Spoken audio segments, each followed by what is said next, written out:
Hola, mi nombre es Florencia Landaeta y todos me llaman Polilla. Soy diseñadora digital, aunque tatuadora de profesión. Me especializo en tatuajes en negro y en puntillismo. Y mis trabajos se centran principalmente en la ilustración botánica, en la caricatura y sobre todo en la creación de personajes y relatos en la piel. Mis diseños y tatuajes los puedes encontrar en mis redes sociales, principalmente en Instagram, donde vas a encontrar mis trabajos favoritos.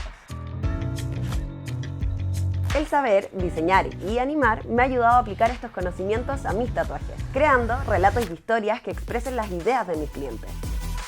Me encanta pensar en el cuerpo como una vitrina móvil que camina por el mundo con personajes y historias únicas tatuadas en su piel.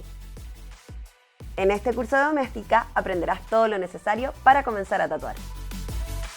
Nos adentraremos en todo lo que involucra el mundo del tatuaje, para conocer las principales herramientas y sus diferencias, para profundizar sobre anatomía y tipos de pieles. Finalmente te enseñaré cómo tatuar un diseño simple sobre una superficie similar a la piel, en este caso una naranja. Primero te contaré quién soy, cómo llegué a tatuar y cuáles son mis referentes. Te enseñaré cómo armar tu primer kit básico de tatuajes y los materiales necesarios para realizar este curso. Te contaré los distintos tipos de piel que existen y las consideraciones anatómicas que debemos tener al momento de tatuar. Aprenderemos cómo crear el diseño que vamos a tatuar y adaptarlo a la superficie. Armaremos nuestra mesa de tatuaje con toda la información necesaria para evitar la contaminación cruzada.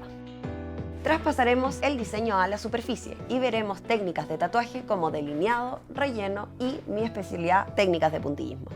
Finalmente te enseñaré cómo desarmar la mesa y las recomendaciones que tiene que tener tu cliente antes y después de tatuarse. Con este curso conseguirás los conocimientos básicos para hacer tu primer tatuaje. Para este curso no necesitas tener conocimientos previos sobre el mundo del tatuaje. Y si los tienes, súper, podrás reforzar las bases teóricas y corregir los errores comunes al comenzar.